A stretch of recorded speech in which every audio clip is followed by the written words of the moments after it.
Hai Sobat Lentera, Tera News kembali hadir menyapa Anda dengan membawakan serangkaian informasi terhangat dan inspiratif. Bersama saya Anissa Zakia, inilah Tera News selengkapnya.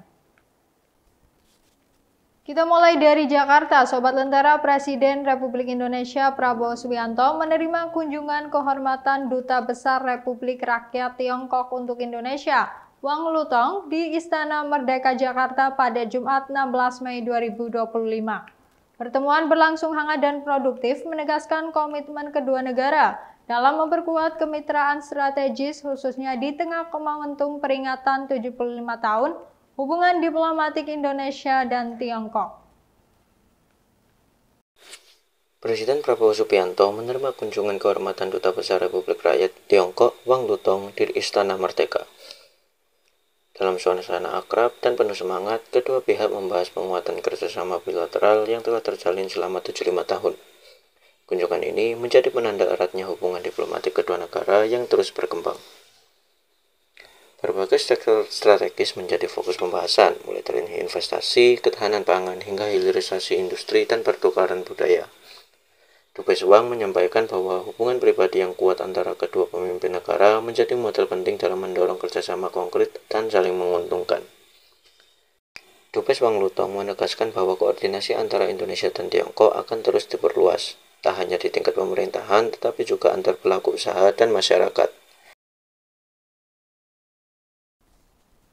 Kita ke informasi selanjutnya. Max Verstappen kembali duduki puncak podium Formula One di Grand Prix Australia. Berada di pole position pada awal balapan, Verstappen memanfaatkan keunggulan hingga garis finish. Max Verstappen kembali menunjukkan dominasinya di Formula 1 dengan meraih kemenangan keempat berturut-turut di sirkuit Imola pada GP Emilia-Romagna 2025. Start dari posisi kedua, pembalap Red Bull ini langsung menyalip Oscar Piastri di tikungan pertama dan mempertahankan posisi terdepan hingga finish. Lando Norris dari McLaren berhasil finish di posisi kedua setelah menyalip rekan setimnya, Piastri, yang harus puas di posisi ketiga. Kemenangan ini menjadi yang ke-65 bagi Verstappen dalam karirnya dan memperkecil selisih poin dengan pemimpin klasemen sementara, Oscar Piastri, menjadi 22 poin. Dengan performa yang semakin solid, Red Bull optimis kemenangan ini akan menjadi titik balik dalam perburuan gelar musim ini.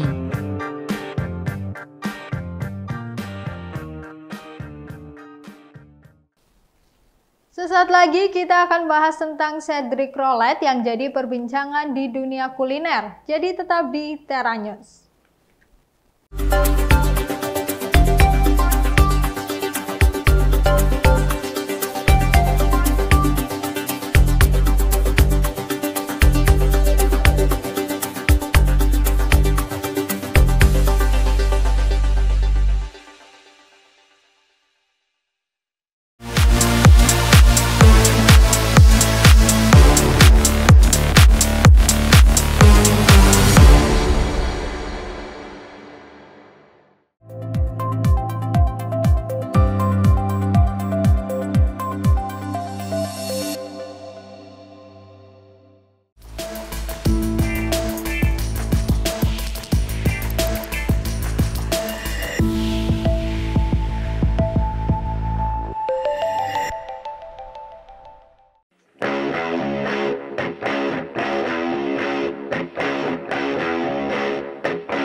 Seorang chef asal Prancis punya cara unik dalam mengolah dessert. Bukan sekadar manis dan cantik, kue-kuenya memiliki detail yang benar-benar mirip seperti buah asli. Inilah kreasi Cédric Rollet yang jadi perbincangan di dunia kuliner dan membuat banyak orang tercengang.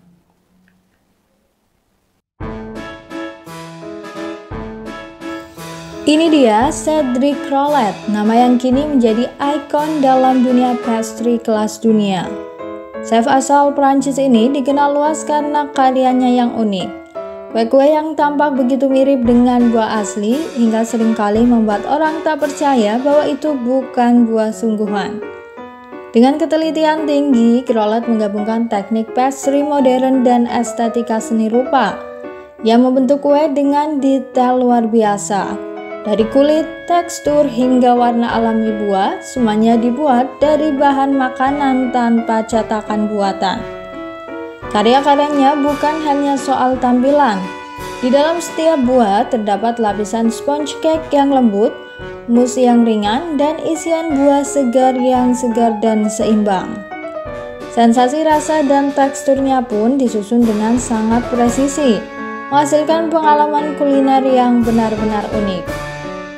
Tak heran, Rollet pun meraih penghargaan sebagai Best Pastry Chef versi Le Chef Magazine pada tahun 2015 dan mendapat pengakuan dari The World 50 Best Restaurant pada tahun 2018. Namanya kini identik dengan inovasi, kreativitas, dan kesempurnaannya dalam dunia dessert.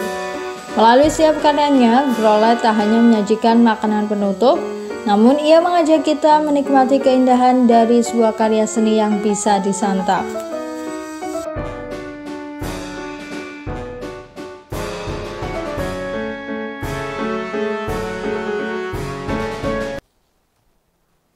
Sobat Lentera, pernahkah Anda membayangkan ratusan layang-layang berterbangan di langit biru, disambut sorak-sorai warga dan iringan musik tradisional Jepang? Inilah yang terjadi di Hamatsu, Jepang dalam sebuah festival tahunan yang meriah dan penuh sejarah. Liburan Golden Week atau libur panjang nasional adalah masa-masa yang paling ditunggu di Jepang, selain liburan musim dingin dan liburan musim panas. Bertepatan dengan Golden Week, terdapat sebuah festival yang unik, yaitu Festival Layang-Layang Hamamatsu atau Hamamatsu Matsuri. Hamamatsu Matsuri ini diadakan setiap tahun pada tanggal 3 hingga 5 Mei. Meskipun namanya Matsuri yang identik dengan festival keagamaan, namun festival ini tidak diselenggarakan di kuil, melainkan di tepi pantai Nakatajima, Hamamatsu, Jepang. Festival ini memiliki sejarah panjang yang telah berlangsung sejak abad ke-16. Menurut legenda lokal, tradisi ini bermula ketika seorang bangsawan di Hamamatsu merayakan kelahiran putranya dengan menerbangkan layang-layang besar yang dihiasi nama sang anak. Sejak saat itu, menerbangkan layang-layang menjadi simbol doa dan harapan bagi kesehatan serta masa depan anak-anak. Setiap tahunnya, lebih dari 100 tim maupun perorangan dari berbagai distrik di Hamamatsu berkumpul di kawasan dataran pasir Nakatajima, salah satu pantai berpasir terbesar di Jepang. Mereka menerbangkan layang-layang besar tradisional yang disebut tako dengan beraneka bentuk dan warna. Layang-layang ini tidak hanya menjadi ajang pamer desain, tetapi juga bagian dari pertarungan udara.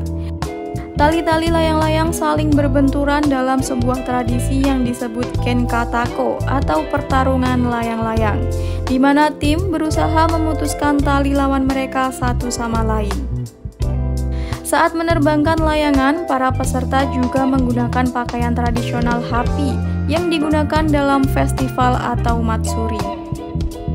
Selain pertunjukan di siang hari, festival ini juga dimeriahkan oleh arak-arakan spektakuler di malam hari, di mana 83 yatai atau kereta hias tradisional akan ditarik keliling kota.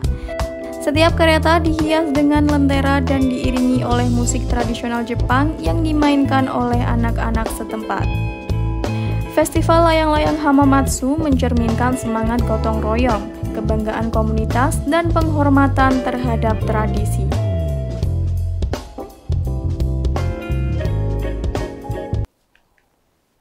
Dan informasi tadi mengakhiri Tera News saat ini. Anda dapat saksikan kembali tayangan saat ini di YouTube channel kami, Lentera TV Media, dan website kami lentera.tv. Saya Anissa Zakia, pamit undur diri. Terima kasih dan sampai jumpa.